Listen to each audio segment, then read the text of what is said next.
Months after Samsung announced that they have collaborating with Google to unify and streamline Wear OS and tease their new smartwatch that will use this revamped platform on their Unpack event last 2021, they finally released the highly anticipated Samsung Galaxy Watch 4 and 4 Classic. And while it's a step in the right direction, it stumbled on having a good impression to some reviewers and consumers after its launch, mainly because of the price. And with the new Galaxy Watch 5 Pro being in the wild for quite some time now, and this having some price drops afterwards, I think this is still the classic choice here. Or is it? Hey guys, James here, your tech buddy, and this is Tech M.N.O. Let's see if the Samsung Galaxy Watch 4 Classic is a superior smartwatch to get this 2023.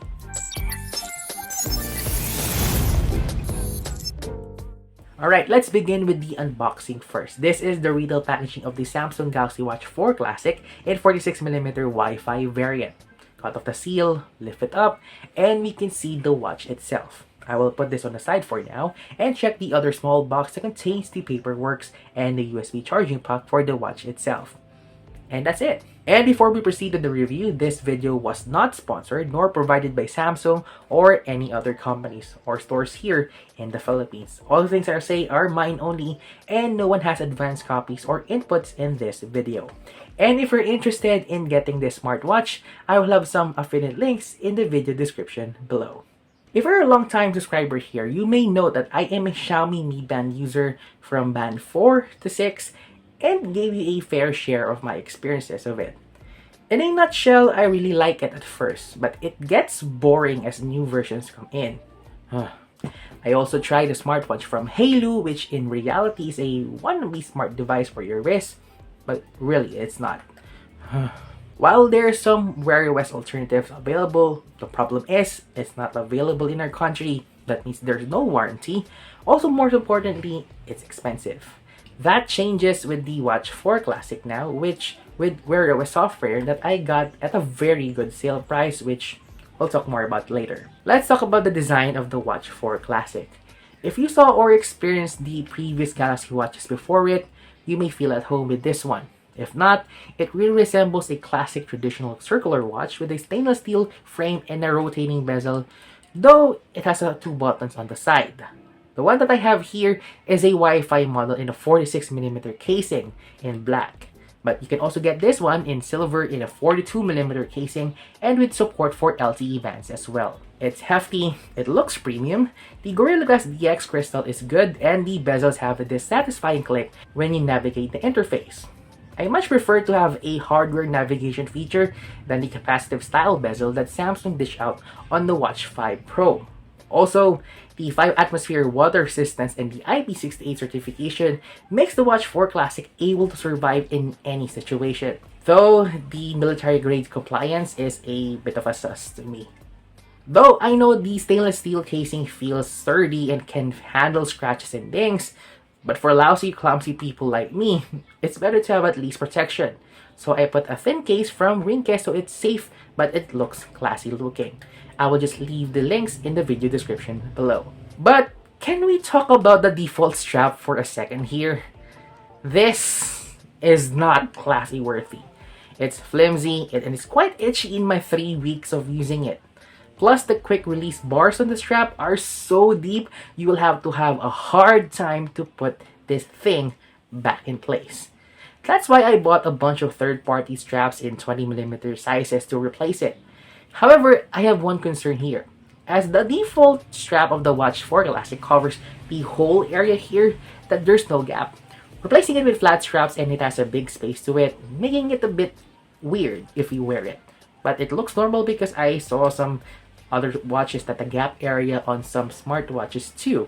So yeah, I still bought a stainless steel adapter to fill that gap in my own opinion. The result is a much cleaner looking smartwatch here. Let's talk about the display of the Watch 4 Classic.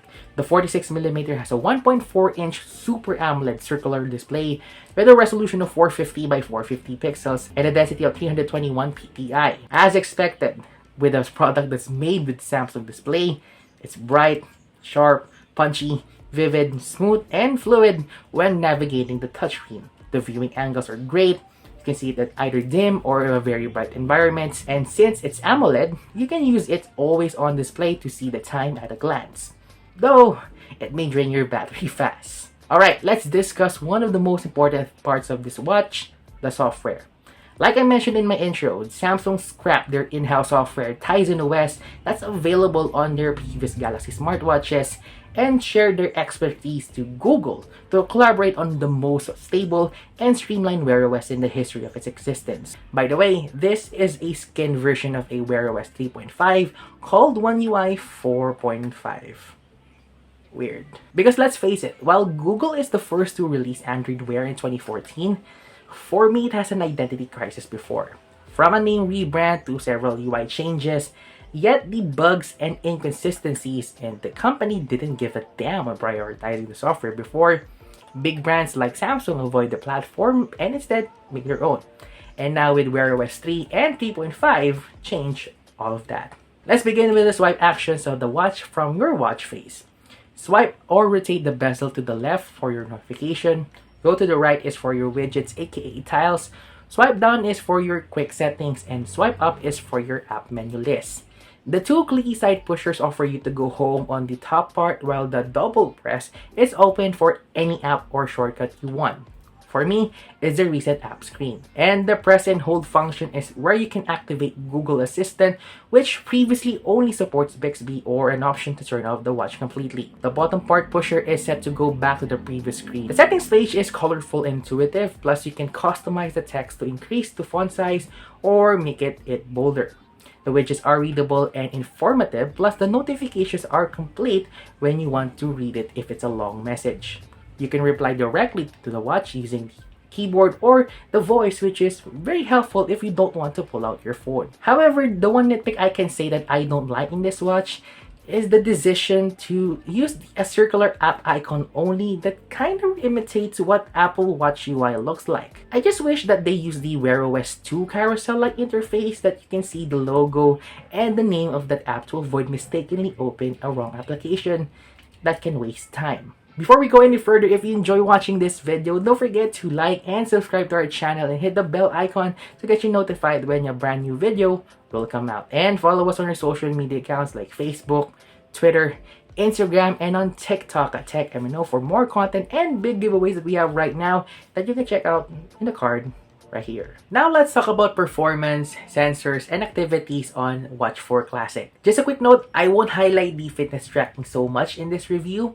I will just link Michael Josh of GadgetMat's in-depth fitness review of the Watch 4 series in the link below. The Samsung Galaxy Watch 4 Classic is running on Samsung's own in-house chip for wearables, the Exynos W920, which is a 5nm dual-core processor with a Mali G68 GPU.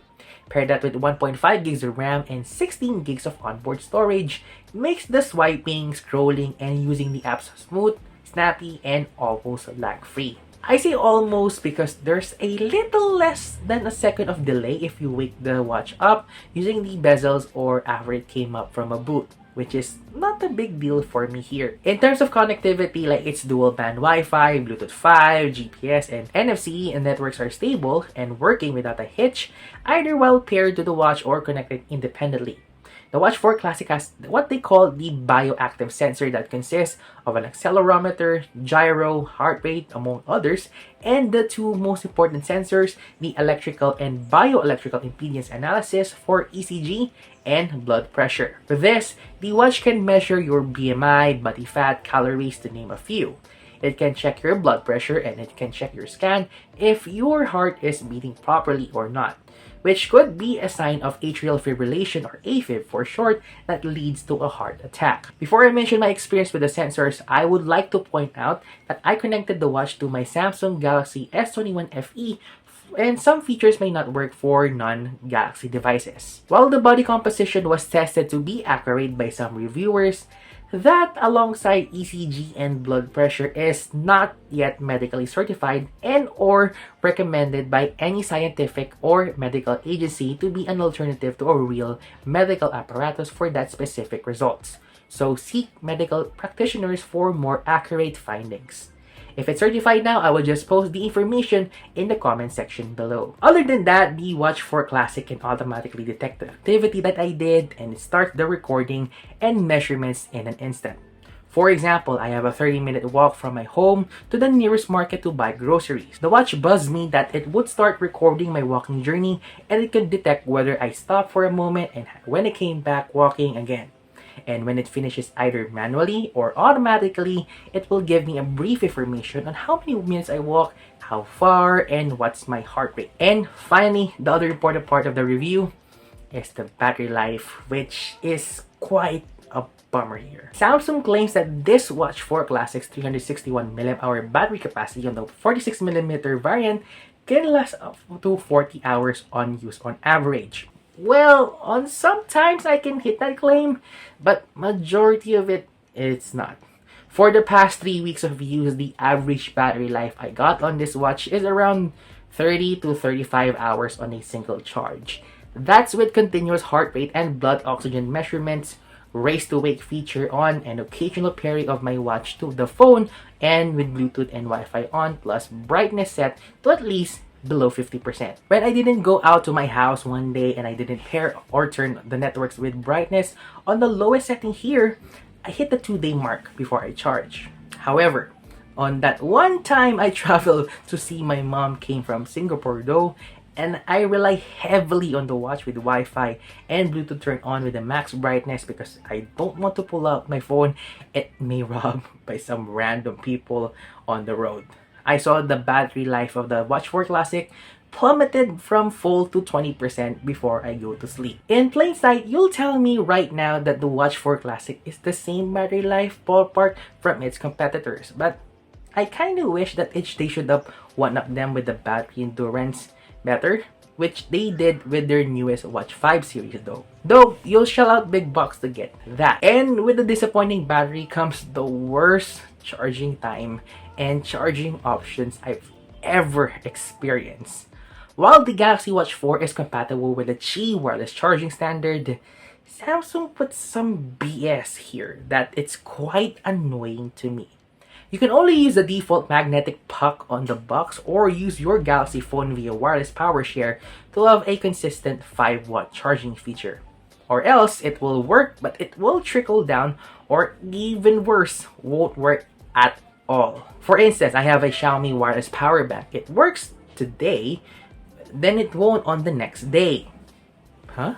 Same goes with the Galaxy Watch charging stand with earbuds charging cradle that I bought online. It works fully one time, then the next time it trickles and it's a bit hot on the bottom part. Samsung, can you please not be a killjoy or a party pooper with these shenanigans? If you will do the thing, you will better sell those spare chargers in your store, or better yet, be friendly to third-party charging solutions like what Apple is doing now, or allow other Qi compatible wireless chargers to work as it is. And now, with all of the things I have experienced in my 3 weeks of using this smartwatch, it now comes down to the question I mentioned in my intro a while ago. Is the Samsung Galaxy Watch 4 Classic worth getting this 2023? Well, the answer is yes, with 2 exceptions. First, if you will get this at a much cheaper price. At launch, the Watch 4 Classic in 46mm Wi-Fi variant was priced at 19,990 pesos in the Philippines, or around $380. But right now, it was marked down to 9,995 pesos, or around $183.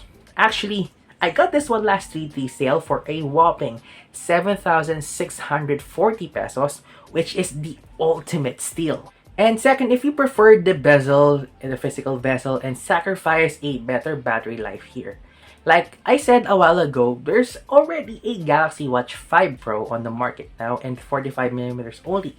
The advantage of that smartwatch is the bigger battery capacity for better battery life. However, you lose the physical bezel here and have a concave capacitive bezel instead, which I already tried on some demo units at malls, and I kind of hate it. It's not working some of the time with my medium hands also. With that being said, Samsung made a great decision to settle all of their differences with Google and work together to unify the Wear OS platform and help bring down the already dominant Apple Watch.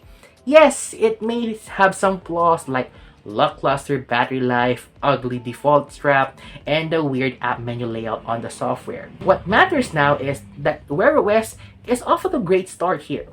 Google is focused now on rolling out and providing longer software support to those smartwatches and amplifying their app library. And the Galaxy Watch 4 Classic by Samsung is the right step in their already bumpy direction to success. Will you get the Samsung Galaxy Watch 4 Classic, or do you prefer something else? Let me know your questions or thoughts about this smartwatch in the comment section below. And for more videos like this, check out my other review videos like the Samsung Galaxy S21 FE and A53 in the playlist right here, or my previous video, click right here. And don't forget to subscribe to my two channels. Again, I'm your tech buddy James, and I'll catch you guys on the next one.